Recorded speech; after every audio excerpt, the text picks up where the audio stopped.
if you can take it off of yourself, it just makes it so much easier, because all of a sudden you don't have to like live up to those standards that someone else put in your brain for you.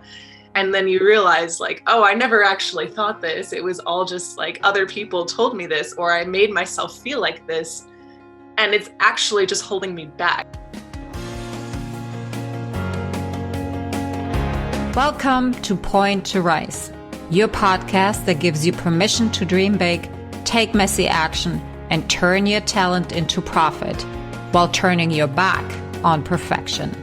My name is Susanne Puerschel, high performance and mindset coach, former international ballerina, profitable entrepreneur, and founder of Point to Rise, a movement designed to empower dancers.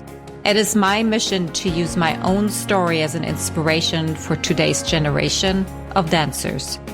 And now sit back, stretch, warm up, or sip your coffee and love learning how much it matters to point at yourself first to rise to all that you are capable of.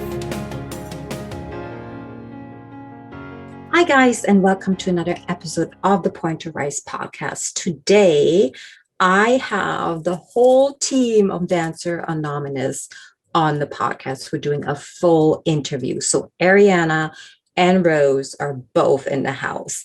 And before we get started, before we jump into all the questions I have for them, I wanted to just read something to you. I wanted to make you aware of something that if you are a dancer, this is definitely for you. So Dancer Anonymous and Sincerely Survivor, which is their Australian partner in mental health, are collaborating to create tailored peer support groups for dancers all across the industry. We are aiming to provide continued mental health support to dancers and their experiences through moderate conversation with both peers and professionals. We are aiming to lead the change in encouraging dancers to break the stigma of talking about mental health by providing a safe, moderated space to connect with peers through honest and respectful conversations. So if you are called to join this peer group, please reach out to either Dancer Anonymous on Instagram or through their personal IGs. Check out the link in their bio and you will definitely get answers. So without no further ado, let's jump right into today's episode.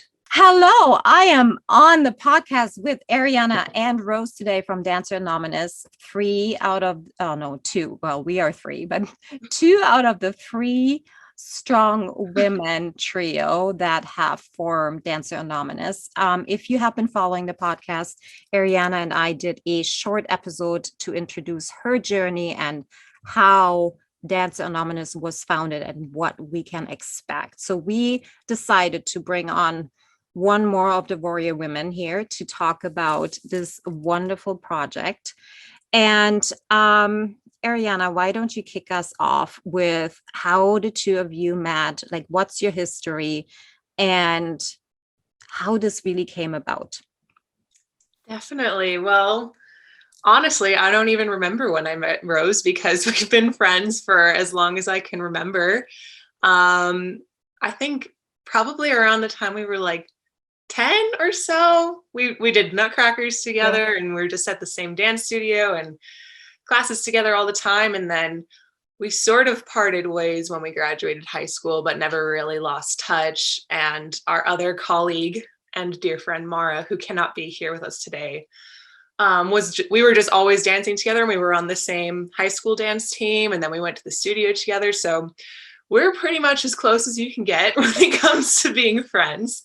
And so when I kind of had this idea for Dancers Anonymous, it made sense to me that I would bring on people who I loved and trusted, who also had experiences that I had shared with them and who had important voices and important skills to bring. So Mara is our lovely designer. So everything that you see that's design work is hers. She's mega talented. And Rose has a very strong background with sort of like administrative side of the like art scene. She studied arts administration.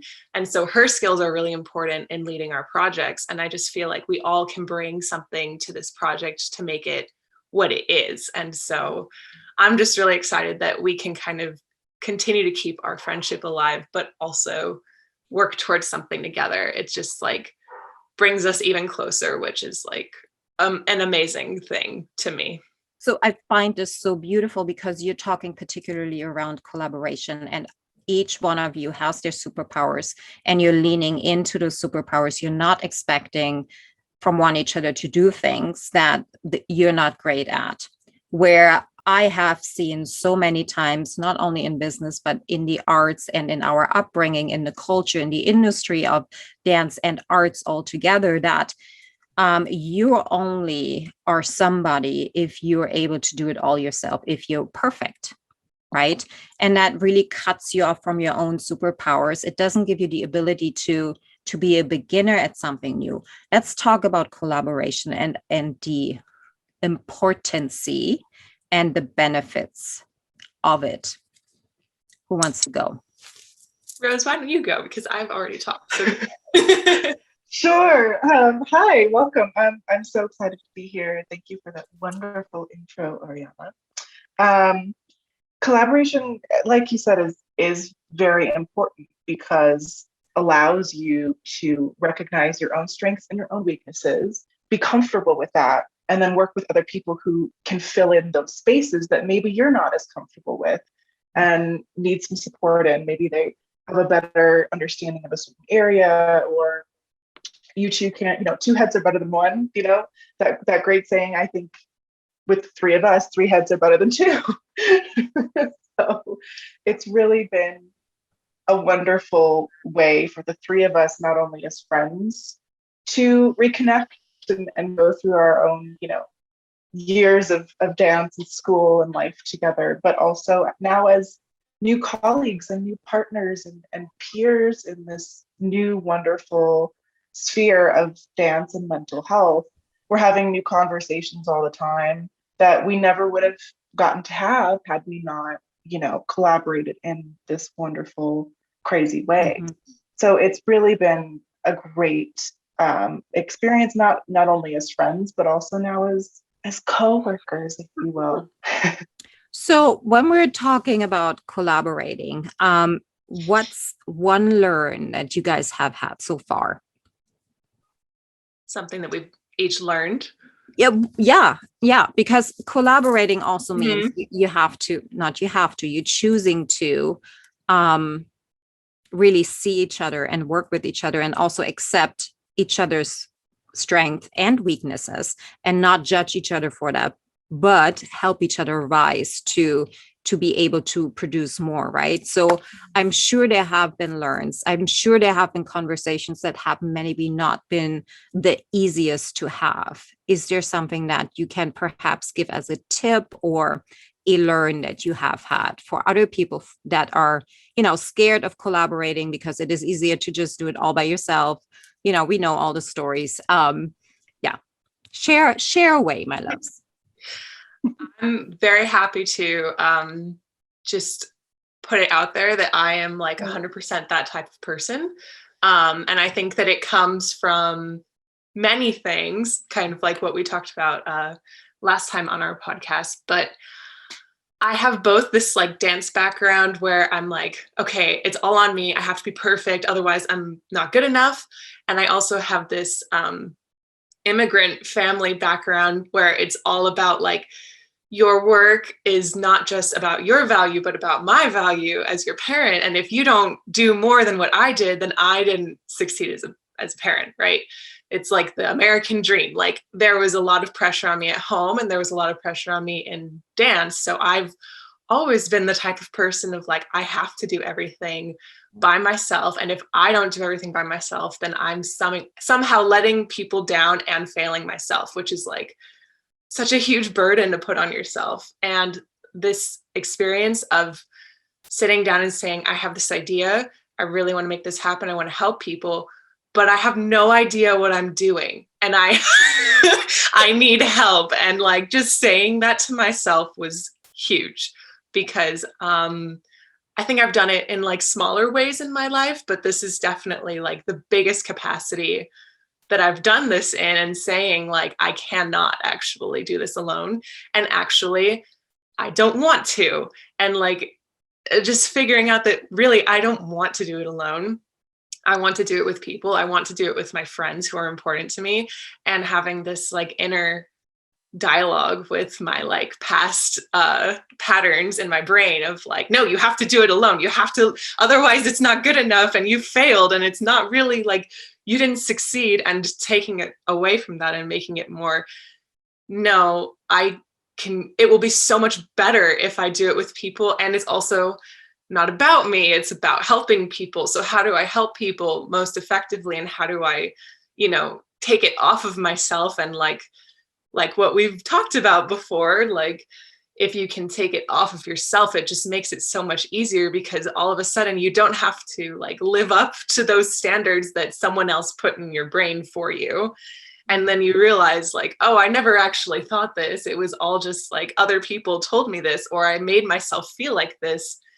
And it's actually just holding me back. It's not like I'm not making myself any much better of a human by expecting myself to do everything perfectly all the time. And it's like a huge relief, honestly. Like it is, like it just makes me less stressed out, because like Rose knows me so well. I am a very stressed out person all the time. Like it's like it always has to be going and doing things and like achieving, go, go, go. So like I feel like I've achieved more in this just by not actually doing everything. And that in itself is a personal success for me. And it will also end up being a success for us as a group, because we can move forward together. So that's my like long-winded answer to your question. I love that so much. I was listening to a podcast this morning, and you know how perfectionism, doing it yourself, is so widely spread in the dance industry, right? And there was one profound, maybe two sentences, that perfectionism isn't really about being the best and being perfect, but it is about the fear of being unloved, abandoned, and rejected. And that hit so hard. The reframe for me was so hallelujah, aha, white lights going off. It's like, oh my gosh, my entire life, it wasn't about me being good enough. It was about me fearing being abandoned again, fearing not being loved again, fearing that people will reject me over and over and over again, and how that actually spreads itself out till today in every possible way. And I think just knowing that it was just a whole book opened for me through two sentences. That's the power of words. This is why we're here. This is why we're talking, right? What about you, Rose? That really hit home actually right now. So thank you for that.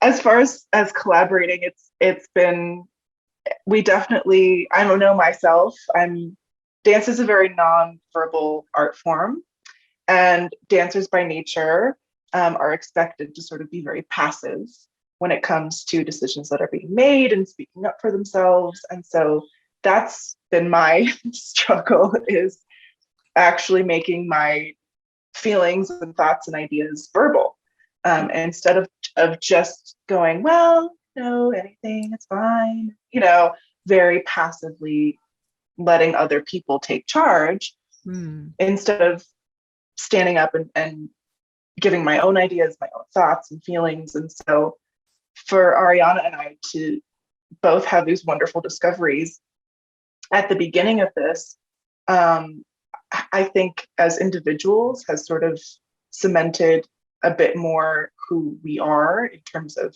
how we work together.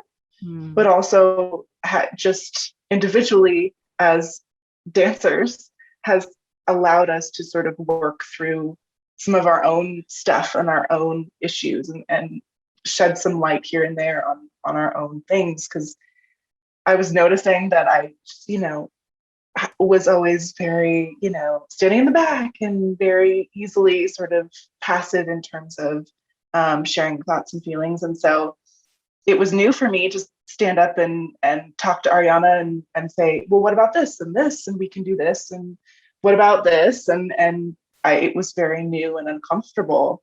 But I think when you're starting a new organization, you have to go there, because if you don't, then you're going to run into issues later on, especially if you're working with friends.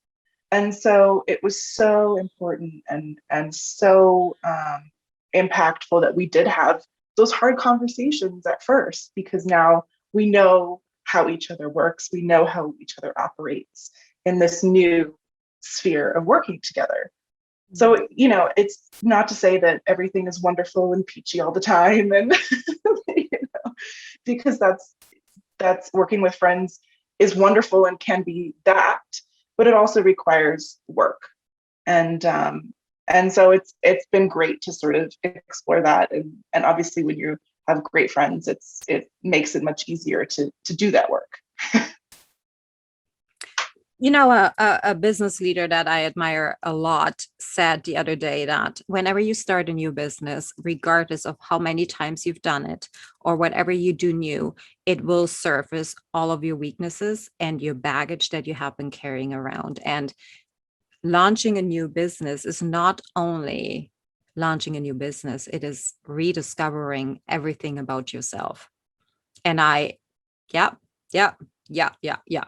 Absolutely, 1000%. So thank you for sharing that. When we're talking about collaboration, you guys have made yet another jump. And I just want to point out how, and I'm not sure if you're seeing that yet, but I really want you to know that you should be so proud of yourself, because you are literally completely rewriting the legacy that has been passed on to you in collaborating with others, with reaching out, saying, hey, we want to build Dancer Anonymous to this level. So here is who we can partner with. And let's talk about that partnership you just newly established and what that would look like. I think, Rose, you're the expert at this one, or take it go away. ahead. This is Rose's realm of expertise. So the mic's all yours. Yes. New partnerships, indeed. We are partnering with a wonderful, wonderful young lady named Hannah, who runs Sincerely Survivor. She's sort of our international Australian partner in mental health advocacy. That's been very interesting and been a great collaboration as well, because she has so many wonderful resources and is just a lovely person in general to work with, that it's been really great. So our collaboration, what we're doing is taking what both of us do individually and in terms of mental health advocacy and resources, and our Dancers Anonymous connections in the dance world, and putting them together to form some peer support groups. So what we're doing is actualizing what Dancers Anonymous does online, and just moving that into a more physical, one-on-one, person-to-person form. So that's been a really wonderful thing to get to know Hannah, and new collaborations are always scary. And, this is our first really big leap, like you said, into partnering with yet another wonderful human. So we've been so excited and have been, rubbing our little mental health advocacy hands together for a while now to come up with something that can really, hopefully change what mental health support for dancers looks like in this industry, because right now it's essentially non-existent, I would argue. Mm-hmm. Agreed. Well, I think there are companies that say, oh yeah, we're doing it, but they're not giving the dancers actually the time, nor doing it doesn't necessarily mean that people actually feel safe enough to go talk. Some don't even know that they need help because of the stigma around asking for help and not appearing as perfect and reliable and always in performance capacity mode. I think there's so much more to mental health and what dancers in particular actually need as high performers and being seen. I mean, even if we just look at a structure at a company, dancers are the ones that are getting paid the least out of the entire company, right? So that to me personally shows how much they're valued. And then Absolutely. we just invest money in other things that we think are important versus really supporting the product of the company. And this is why mental health, your page, your organization, you collaborating, you stepping out of your comfort zone, you dealing with your own baggage is so important. This is where it starts. It always starts with every single one of us, because the more we are giving ourselves permission to step out of these boxes that we were put into, the more we're giving permission to others to do exactly the same. And that's how we ignite change in this industry. So what does that partnership look like right now? Like, give us the itty gritties as much as you can share. Well, right now we're sort of working out details in terms of, we're hoping to start with monthly peer support meetings. We want to really make sure that the dancers who attend are comfortable, they feel safe, because sharing experiences, sharing stories can be one of the most difficult things. Like I said, dance is a very nonverbal art form. So it's going to take some real support and real resources to make dancers feel okay enough to open their mouths and share what they're feeling, their experiences, the good, bad, and the ugly, if you will. Right. So what we're aiming to do is really tailor make a space where dancers can do exactly that, and they can feel comfortable and know that it is, a confidential peer-to-peer conversation about mental health, about anything and everything in the dance world, anything that they've experienced or maybe seen another coworker experience. Dancers' careers are not just when they're in, say, a professional company. It can span from training when you're very young to post-career. So we want to really open this up to anybody and everybody who wants to share, who wants to hear what other people have to say. And hopefully that can lead to changing the mentality of the industry. And like you said, I think it starts with dancers right now. I think once dancers realize their power in the situation, I think we'll start to really see people start to set examples of what continuous mental health support looks like. And so what we're trying to do is, again, we're sort of working out the kinks. It's going to be via Zoom, so we can include everybody. We're working on different time zones as well, so that we can make sure that no matter where you are, hopefully there will be a time zone that works best for you. And we really are excited about this collaboration, and just starting respectful, honest conversations between dancers in a safe and comfortable and confidential environment. Thank you for sharing that. When you say peer-to-peer, is that like dancer to dancer? Yes. Are they giving each other advice, or they just listen to each other? Not necessarily. So what we're not really doing like group therapy. So there are differences between group therapy and peer-to-peer support. So we are not licensed therapists. We are not licensed nutritionists. We're hoping eventually to be able to bring on professionals so that people can go to a licensed source for any questions, concerns that they might have. But right now, our main goal is to engage dancer to dancer. So the great thing about peer support is that there are no industry people in the room, no artistic directors, no CEOs. It's really about the connection between dancers, because we find that a lot of the most honest conversation happens between dancers themselves.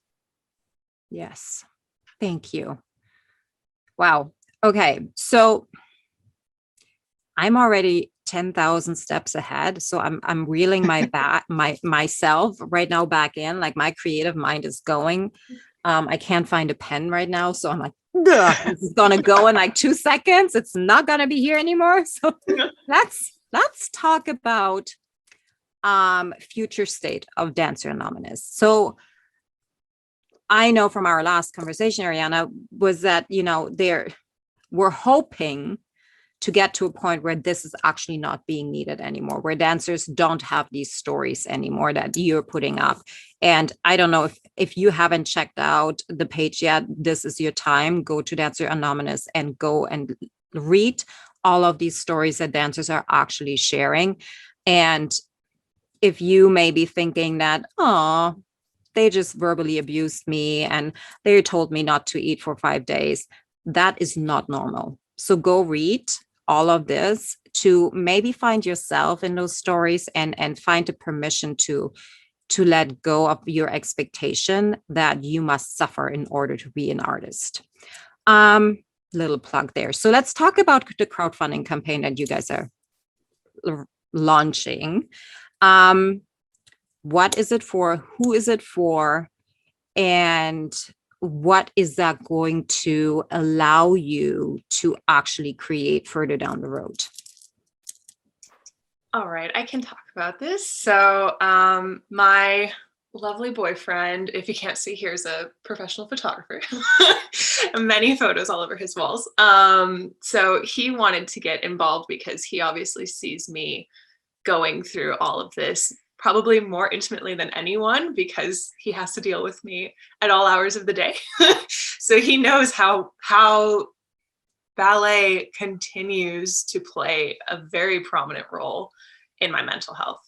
And he was inspired by what we were doing and wanted to share his skills. And we had actually, over the period of quarantine, been doing like little ballet photo shoots just for fun, like because we were bored and needed something to do. And we were like, okay, let's go out and take pictures today. And he had this idea to take that and show a different side of the dance industry, which we don't usually see. Like we see beautiful photos of ballerinas everywhere, but do you ever see a picture of a ballerina when she's like in the shower crying, or like not eating the meal that someone made for her, or I don't know, like mourning the death of her career? Like these are some of the images that we've tried to create with photography. And to be very honest with you, like I'm nervous about it because it's a very raw, like it's very not like the kind of photo I would usually post of myself, because it really shows like struggles that I've been through, that my friends have been through, and it's very painful to relive. And one day we were actually editing the photos together, and I actually just like burst into tears editing the photos, because I'm like, this has been me for so long, and it hurts me to like look at myself going through that. So without giving too much of it away, it's very powerful, it's very raw, and I think it can really help people to see someone else, just like the stories, see someone else going through what they've gone through, or see an image that embodies what your struggle is. And basically what we'd like to do is offer up the album at a price to be released through a GoFundMe page. And if you'd like to view the album, then you can give some money to our organization, which will help, like Rose said, hopefully eventually pay for professionals, hopefully compensate us, hopefully pay for our Zoom and all of our other fees that we have, so that we can give ourselves as best as we can to this effort, and make it sustainable for us too. And for right now, our goal is $10,000, but we'll see how it goes. I believe in everyone. You can come and give us your money and it will go to a good cause. And yeah, that's our first crowdsourcing fundraising effort. We have hopefully some more coming. Rose and I have been discussing already. But for now, if you want to support what we're doing, that is the best way. And for right now, the release is planned for July 1st, and all of that information will be available on our page. Yeah. Awesome. Way to go. That feels scary too, right? Yeah, it's horrifying. Yeah, totally.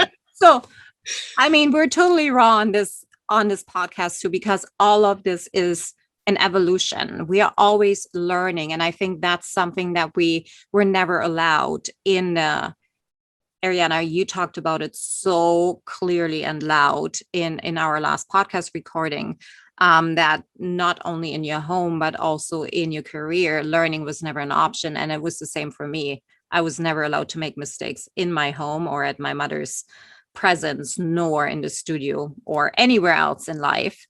And that is super stifling. That is a tight little container we put ourselves into. And everything outside of that container is actually what life is really, truly about. So keep on learning, keep on doing what your gut tells you to do. And I thank you guys so much for being on here. I thank you for being vulnerable and for stepping outside of the zone that you know is not only comfortable, but more familiar. It might not be comfortable, but it is familiar, because that's how you ignite change. So thank you, ladies. It was such a pleasure to meet you. Thank you so much. Thank you so much for listening. If this message resonates with you, please pass it on to someone who needs to hear this right now. And if you like what you've heard, your feedback will go a very long way. If you just take 30 seconds and leave me a 5-star review, that would mean the world to me. Till next time, point at yourself to rise to all that you are capable of.